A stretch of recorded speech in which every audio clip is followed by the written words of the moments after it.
감사를 드리며 예수님의 이름으로 기도합니다. 아멘. 제가 설교 시간에 몇 번 드렸던 말씀입니다. 그거는 무슨 말이냐면요, 저희 목사 안수식에 관련된 이야기였어요.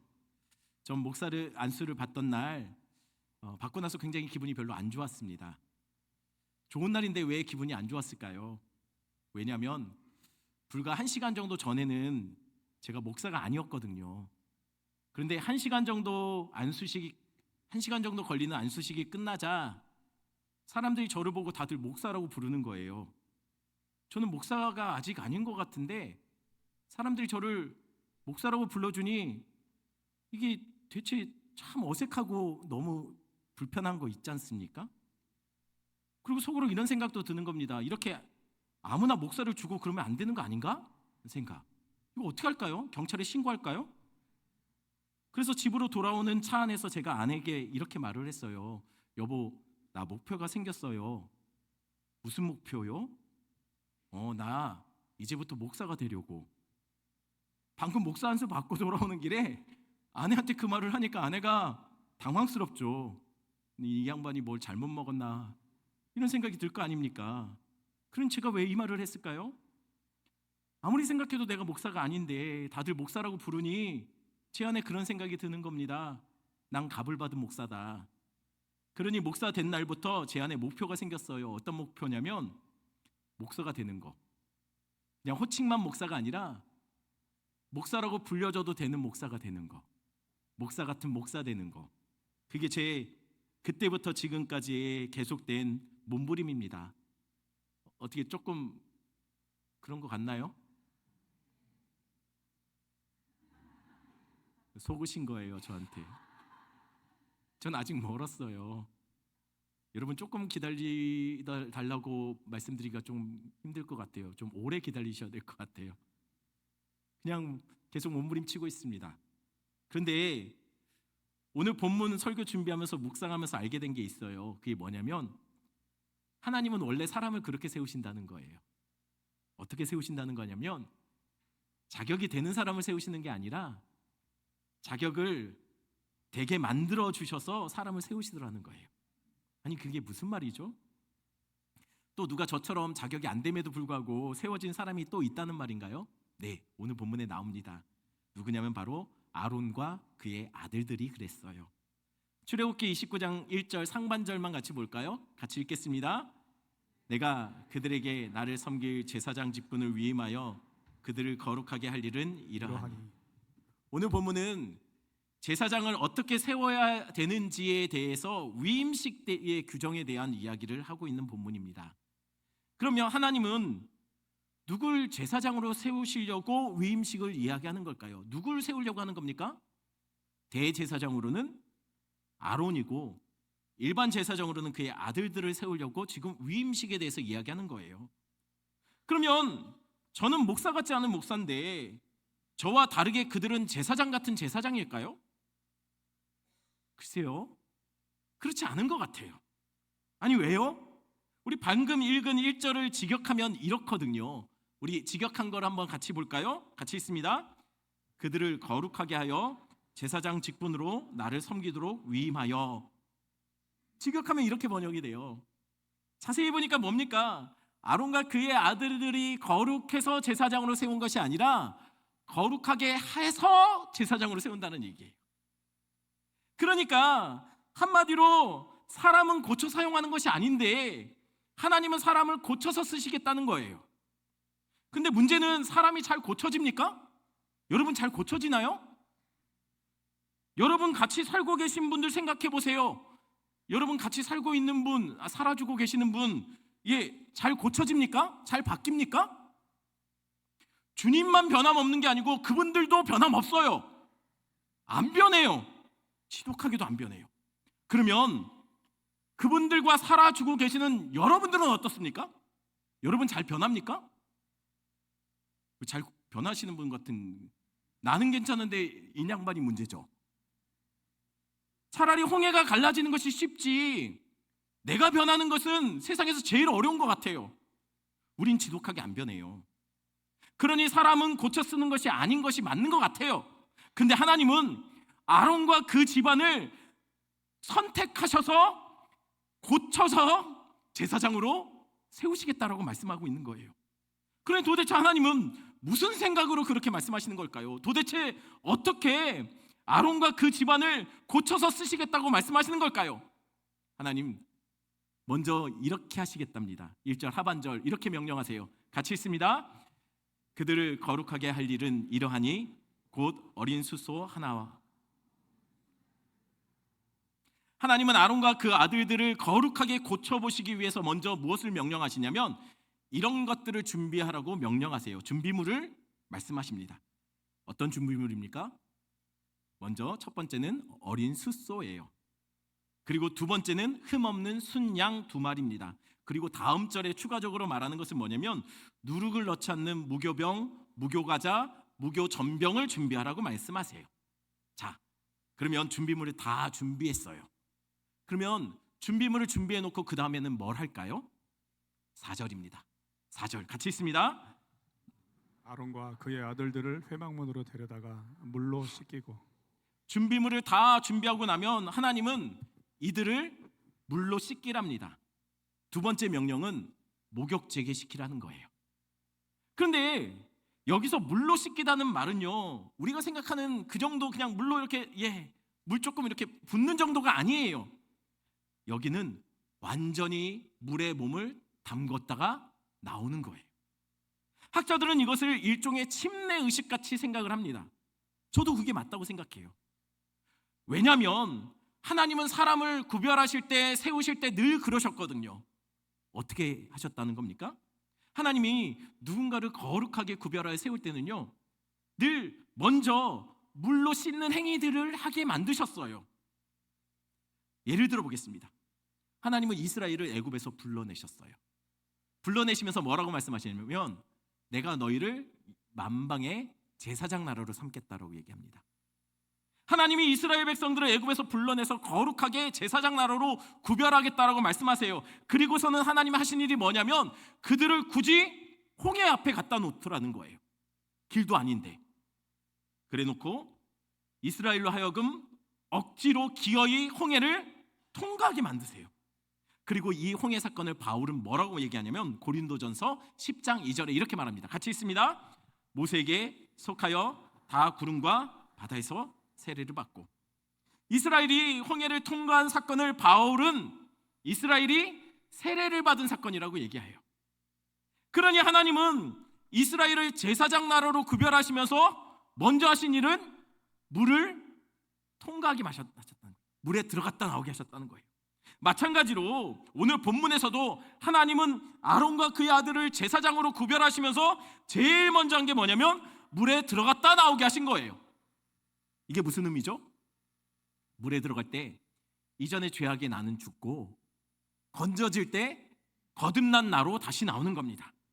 그러면 여러분, 제사장은 몇 살 때부터 제사장 직무를 수행하게 될까요? 몇 살 때부터 제사장 직무를 수행할까요? 혹시 몇 살부터 가능한지 아십니까? 민수기 4장 3절입니다. 같이 읽습니다. 30세 이상으로 50세까지 회막의 일을 하기 위하여 그 역사에 참가할 만한 모든 자를 계수하라. 제사장 직분은요 30살이 되면서 그 직무를 수행할 수 있게 돼요.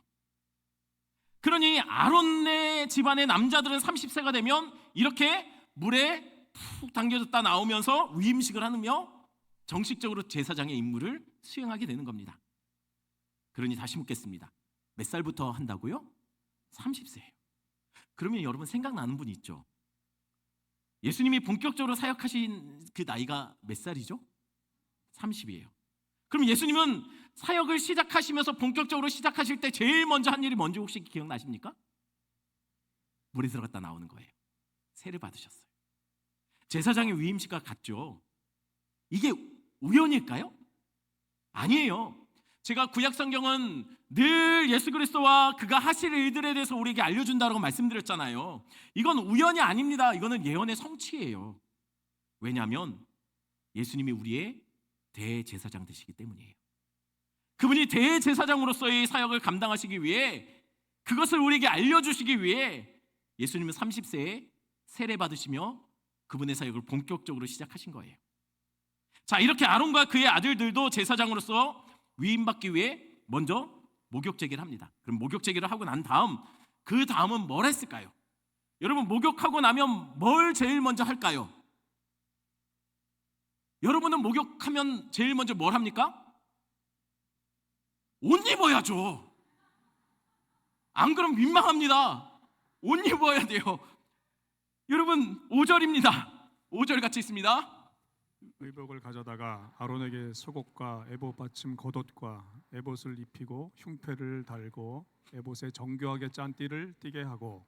목욕제기한 아론이 입은 옷이 뭡니까? 입었던 옷을 그냥 입고 나왔을까요? 아니에요. 제사장을 위해서 특별히 우리가 그 전에 계속 봤던 그 제사장들을 위해서 제작한 그 옷을 입고 나오는 거예요. 자격 안 되는 아론을 제사장으로 세우기 위해 세 번째 명령은 아론에게 제사장 예복, 대제사장 예복, 그리고 그의 아들들에게는 일반 제사장 예복을 입히라는 명령이었어요. 그럼 이렇게 대제사장과 일반 제사장 옷을 받고 입고 나면 그 뒤에 다음으로 하는 일은 뭐였을까요? 그 다음으로 할 일은 미리 준비해 놓은 그 수송아지 그리고 2마리의 순양, 그거 가지고 제사 드리는 거예요. 아니, 그런데 제물이 3마리잖아요. 당연하죠. 제사도 3가지이기 때문이에요. 그게 어떤 제사죠? 먼저 첫 번째 수송아지 갖고 드리는 제사는 속죄제입니다. 그럼 속죄제는 어떻게 드리는 제사죠? 여러분, 속죄제 어떻게 드립니까? 본문 10절입니다. 10절 같이 있습니다. 너는 수송아지를 회막 앞으로 끌어오고 아론과 그의 아들들은 그 송아지 머리에 안수할지며. 수송아지를 가지고 제일 먼저 할 일은 수송아지 머리에 안수하는 일이에요. 그런데 누가 안수를 합니까? 여러분, 제사를 드릴 때 누가 안수를 하죠? 제사를 드리는 사람입니까? 제사장입니까? 제사를 드리는 사람이 안수하는 거예요. 그런데 여기서는 누가 안수를 하죠? 아론과 그의 아들들이 안수합니다. 왜요? 왜냐하면 이 제사는 제사장들이 위임식을 위해서 드리는 제사예요. 자신이 드리기 때문에 제사장임에도 불구하고 그들이 안수하는 겁니다. 그럼 왜 안수를 한다고 했습니까? 이 안수를 하는 행위가 어떤 의미라고 했죠? 안수를 함으로 내 죄가 이 제물에게 전가되는 거예요. 덮여지는 거예요. 그러니 아론과 그의 아들들이 이 수송아지에게 안수함으로 어떤 일이 벌어지냐면 그들이 갖고 있는 죄악들이 모두 다 이 수송아지에게 전가되는 거예요. 이 죄를 갖고 제사장 직분을 할 수 없는데 하나님이 이 수송아지에게 그 죄를 다 전가시키라고 말씀하신 거예요. 이게 하나님이 고쳐 쓰신다는 말의 의미입니다. 잘 알다시피 아론과 그의 아들들, 이 자들이 어떤 자들입니까? 형편없는 자들이에요. 이스라엘 역사 내내 보면 아론의 가문들이 얼마나 이스라엘에게 여러 문제를 만들었는지 이들이 영적인 적폐 그 자체들이었어요. 죄악의 계보들이 바로 이 아론의 집안을 통해서 흘러내려오고 있더라는 거예요. 그러니 아무리 생각해도 어찌 하나님은 골라도 이런 집구석을 골랐을까요? 제사장 가문으로. 이해가 안 돼요. 게다가 오늘 본문 그 몇 장 뒤에는 어떤 사건이 일어나냐면 아론과 그 아들들이 주도해서 이런 짓을 해요. 어떤 짓이죠? 바로 이런 짓이요. 이 오늘 본문 읽고 나서 몇 장 뒤에요. 아론의 집안이 진짜 형편없는 집안이거든요. 근데 그래도 이 집안이 진짜 잘하는 게 하나 있어요. 그거는 이 집안이 금송아지는 기가 막히게 만들어요. 그래서 온 이스라엘 우상 숭배의 죄에 빠지도록 한 주동자가 바로 이 아론 집안이었다는 거예요. 그러니 아론의 집안이 제사장으로 세워진다는 거, 이게 말이 됩니까? 그런데도 불구하고 하나님은 이런 아론과 그의 아들들을 첫 번째로 송아지를 잡으라고 명령하시고 그들을 기어이 세우시겠다는 거예요. 왜 하필 송아지였을까요? 여러분, 오늘 본문은 실제로 위임식이 행해지는 게 아니고 위임식은 이렇게 드려야 된다는 명령입니다. 이 명령 뒤에 몇 장 뒤에 무슨 사건이 있냐면 바로 금송아지 사건이 벌어져요. 그리고 나서 나중에 아론과 그의 아들들이 제사장으로 위임받습니다. 그러니 여러분, 아론이 위임식을 받으면서 송아지에게 이렇게 안수하고 그를 송아지를 죽일 때 자꾸만 뭐가 떠올려지지 않았을까요? 아론과 그의 아들들이? 그게 뭡니까? 바로 자신들이 만든 금송아지가 생각나지 않았을까요? 실제로 안수에서 죄를 전가할 때는 그들이 가장 충격적인 죄악들, 자신들이 평생 잊지 못할 죄악들이 다 그쪽에 넘어갔는데 그 중에 하나가 바로 이 금송아지 죄악이었을 거예요. 그러니 그런 생각을 하면서 송아지에게 안수할 때 여러분, 아론 스스로도 그런 생각이 들었을 거예요. 아유, 우리가 제사장을 해도 되는 거 맞나? 너무 뻔뻔하잖아요. 너무 말도 안 되잖아요. 우상이나 만들던 집안이 제사장 집안이 된다는 것, 이게 말이 됩니까?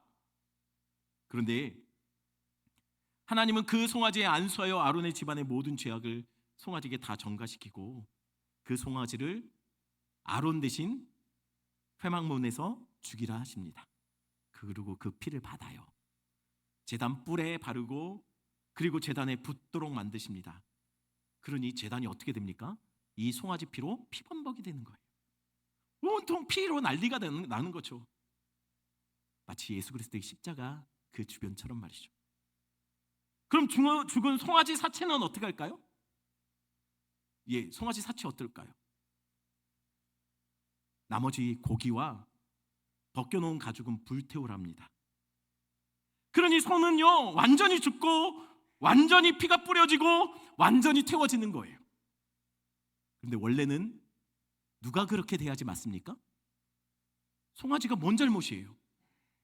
원래대로라면 아론이 송아지처럼 죽어야 되고 아무 죄가 없는 송아지는 멀쩡해야지 맞다는 거예요. 그런데 송아지가 죽어야 될 아론은 멀쩡하게 제사장으로 위임받게 되는 거죠.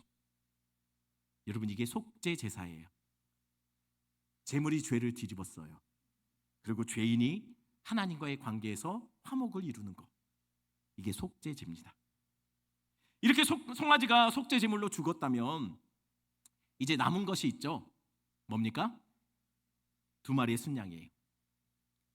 그 중에 첫 번째 순양은 이런 용도로 쓰입니다. 18절이에요. 18절 같이 있습니다. 그 순양 전부를 제단 위에 불사르라. 이는 여호와께 드리는 번제요 이는 향기로운 냄새니 여호와께 드리는 화제니라. 첫 번째 순양의 용도는 번제 제물입니다. 그럼 번제 제물은 어떻게 드릴까요? 번제 제물도 속죄제와 비슷해요. 먼저 안수에서 죄를 전가시킵니다. 그리고 칼로 양을 죽여요. 그리고 그 피를 제단에 뿌립니다.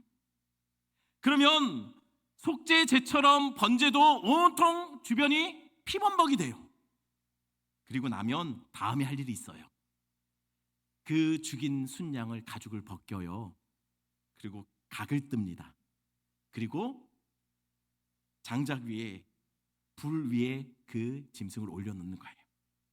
그럼 제물은 어느 정도로 태우면 될까요?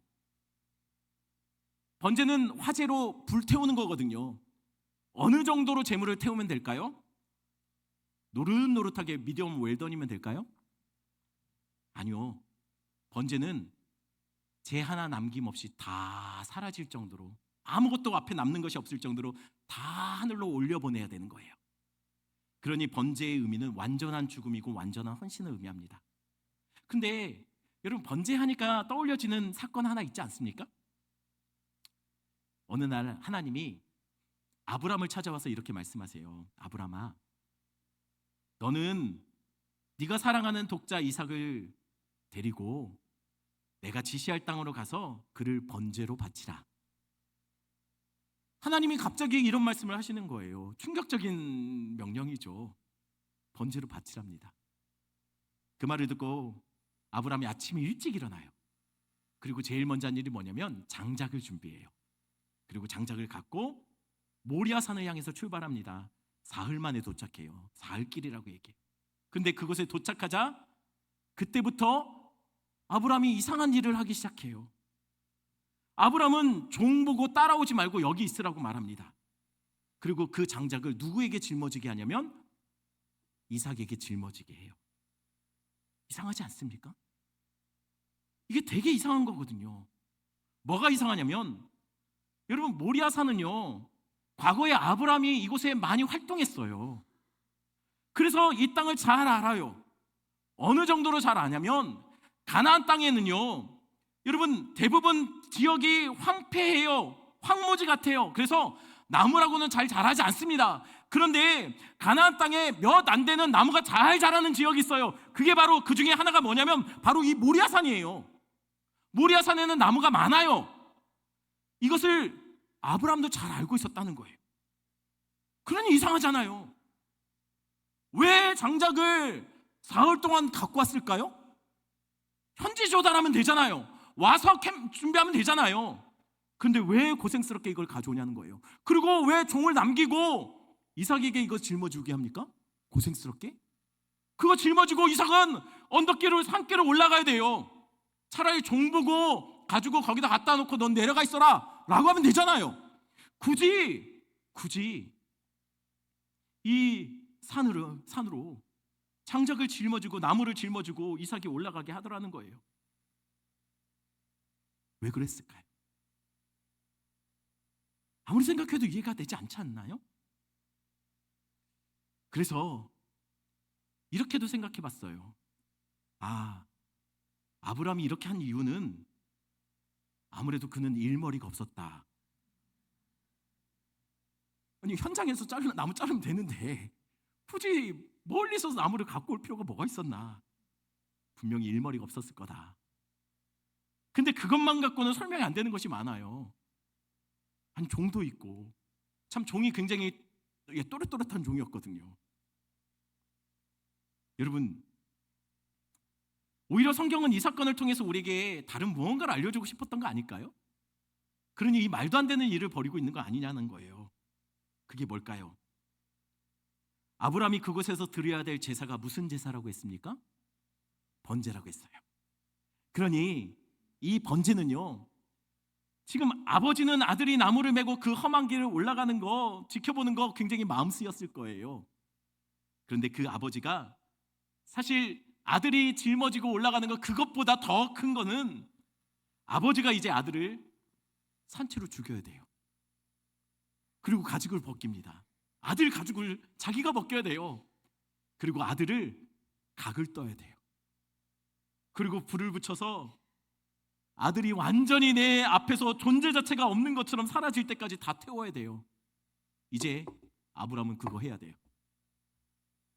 이 몹쓸 짓을 아버지가 아들에게 해야 됩니다. 그러니 하나님 왜 그러셨을까요? 왜 아버지가 아들에게 그와 같은 말도 안 되는 짓을 왜 그와 같이 죽이라고 명령하셨을까요? 그러게요. 하나님 왜 그러셨을까요? 그런데 이게 정말 아버지 아브라함과 아들 이삭의 이야기일까요? 정말 성경이 말하고자 우리에게 알려주고 싶었던 게 그 아버지 아브라함과 그 아들 이삭의 이야기를 하려고 하는 거 맞냐는 거예요. 진짜는 혹시 다른 아버지와 다른 아들 이야기를 우리에게 해주고 싶었던 거 아닐까요? 어떤 아버지와 어떤 아들이죠? 우리가 알고 있는 또 다른 아버지가 또 다른 아들에게 자신이 올라가 죽을 나무를 직접 메고 거친 언덕길을 오르게 한 그 이야기요.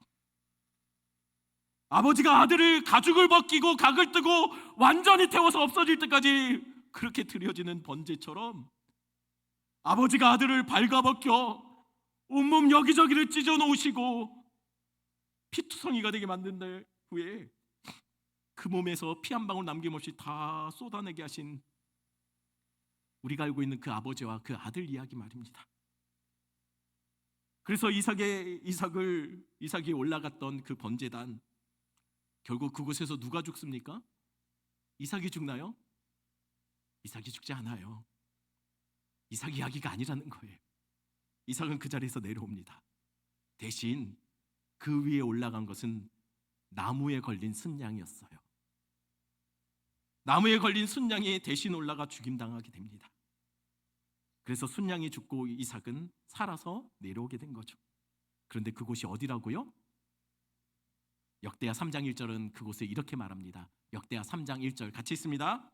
솔로몬이 예루살렘 모리아산에 여호와의 전 건축하기를 시작하니 그곳은 전에 여호와께서 그의 아버지 다윗에게 나타나신 곳이요 여부스 사람 요르단의 타작마당에 다윗이 정한 곳이라. 이삭을 대신하여 순양이 죽었던 곳이 어디라고 역대하 3장 1절은 말하고 있습니까? 예루살렘 모리아산이래요. 이게 무슨 말이죠? 바로 이삭이 죽을 뻔했던, 이삭 대신 순양이 죽었던 그 장소가 바로 예루살렘에 있던 어떤 곳이라는 거예요. 예수님이 잡히셔서 죽음 당하셨던 그곳이 바로 모리아산이었다는 거예요. 그러니 자격 안 되는 아론과 그의 아들들을 거룩하게 만든 이 번제가 사실은 무엇을 의미합니까? 바로 예수 그리스도의 십자가 사건을 말해요. 자격 안 되는 그들을 그럼에도 제사장으로 세우시겠다고 한 하나님이 그 아들 죽은 사건을 거기다 갖다 놓고 계시는 거예요. 자격 안 되는 자를 예수 십자가의 사건으로 그들을 자격되게 만드시겠다는 약속인 거죠. 그럼 나머지 한 마리 순양이 남았습니다. 이 순양으로는 무슨 제사를 드릴까요? 성경은 화목 제물이라고 얘기합니다. 그럼 화목제는 어떻게 드리는 제사일까요? 이 화목제도 비슷해요. 먼저 안수를 합니다. 죄를 전가시키죠. 그리고 순양을 잡아 그 피를, 특별히 이번에는 일반 화목제사와는 다르게 먼저 오른쪽 귓부리, 그리고 오른쪽 엄지에, 그리고 오른발 엄지에 각각 바르고 나머지는 제단에 뿌려요. 하지만 이번에는요, 옷에도 그 피와 관유를 뿌립니다. 그러니 이번에는 제단만 피범벅이 되는 게 아니에요. 제사장들이 옷에, 몸에 피범벅이 되는 거예요. 그리고 제사장은 성막 입구에서 그 제물과 미리 준비했던 무교병, 무교전병 등을 그곳에서 나눠 먹습니다. 온통 피를 뒤집어 쓴 상태로 말이죠. 감히 하나님 앞에 설 수 없는 죄인들이 피로 다 뒤집어 쓰고 나서 거기서 마치 하나님과 함께 잔치를 벌이는 파티를 연다는 거예요. 이게 화목제사입니다. 여러분, 그러니 자격 안 되는 아론과 그의 아들들이 어떻게 제사장으로 세워집니까? 자격이 안 되는데, 아무리 봐도 얘들은 아닌데 어떻게 그들이 제사장이 될까요? 하나님은 자격 안 되는 그들을 이렇게 거룩하게 만들려고 해요. 속죄제와 번제와 화목제를 통해서 그들의 죄악을 다 제물에게 뒤집어 씌우고 너희들 대신 그 제물을 죽이라는 거예요. 그리고 그 피를 마치 십자가에서 피를 막 쏟아 놓으신 예수님 그 십자가 주변처럼 제단 위에다 다 뿌리고 몸에 바르고 자기 몸에, 자기 옷에 바르라는 거예요. 그 피를 뒤집어 쓰라는 거죠. 자격 안 되지만 그 피로 다 덮어서 하나님은 그 연약함, 죄악들 다 피로 덮으시고 제사장 삼아주시겠다라고 말씀하시는 겁니다. 여러분, 아론이 그래서 제사장이 돼요. 대제사장이 돼요. 성경은 우리를 이렇게 부르죠. 여러분들, 성경은 우리를 이렇게 말합니다. 여러분들 거룩한 백성들, 성도라고요. 여러분들 하나님의 신부라고 말해요. 여러분들 하나님의 백성이랍니다. 더 놀라운 것은요, 여러분들 하나님의 보물이래요. 여러분들이 하나님의 보물이래요. 여러분이 밖에서 사람들이 여러분들을 어떻게 생각하든 상관없이 하나님은 여러분들을 보물이라고 말해요. 그리고 우리를 제사장이라고 말합니다. 그런데 우리가 그런 자 맞습니까? 여러분 그런 자 맞아요? 여러분 정말 보물 같은 사람들이 맞습니까? 여러분들 성전이 맞습니까? 주님의 거룩한 신부가 맞습니까? 아니요. 우리는 아무리 생각해도 우리는 그분의 원수들이고 죄덩어리들이고 아무 쓸모없는 돌멩이 같은 자들 아닙니까? 그런데 하나님은 자격 안 되는 우리를 고쳐서 기어이 그의 신부들이요, 성도요, 보물로 만들어 주시겠다라고 약속하고 있더라는 거예요. 이게 어떻게 가능하죠? 이전에도 한번 말씀드린 적이 있어요. 진주가 어떻게 만들어집니까? 진주는요, 원래 진주가 아니었죠. 원래 모나고 볼품없고 아주 조그만한 형편없는 돌멩이였고 이물질이었어요. 근데 이 모나고 볼품없는 작은 돌 조각이요, 조개 안에 들어가게 됩니다. 그리고 이 모난 돌 조각으로 인해서 조개는 찢겨지고 상처가 나게 돼요. 그러면 이거 뱉어내야죠. 뱉어내야 맞잖아요. 근데 조개는 그 작은 돌 조각을 계속 품어요. 뱉어내지 않고 계속 품습니다. 그리고 자기의 피와 같은 진액을 계속 그 돌멩이를 덮고 또 덮고 하는 거예요. 그러면 그 모난 돌 조각은 조개에서 나온 진액으로 인해 점점 매끄럽게 변하고 둥글둥글해지고 점점 반짝이는 진주로 변해가는 거죠. 여러분, 아무리 생각해도 우리는 아니에요. 우리는 진짜 돌멩이 같은 자들이에요. 우리가 주님의 보물이라니요, 보배라니 말도 안 되죠. 우리가 어떻게 주님의 성도고, 우리가 어떻게 거룩한 자들이고, 우리가 어떻게 교회가 되고 성전이 되고 주님의 신부들이 됩니까? 말이 안 돼요. 그런데 우리 주님은 우리를 뱉어내지 않으세요. 계속 품으세요. 우리 주님은 그 찢긴 상처에서 나온 보혈로 우리의 죄악과 허물을, 우리 모나고 볼품없는 우리의 모습을 계속 그 피로 덮고 또 덮고 가려서 우리를 성도고 그의 신부들이고 그의 보물들이고 왕같은 제사장으로 세워주시더라는 거예요. 그러니 여러분, 우리가 할 것은 없습니다.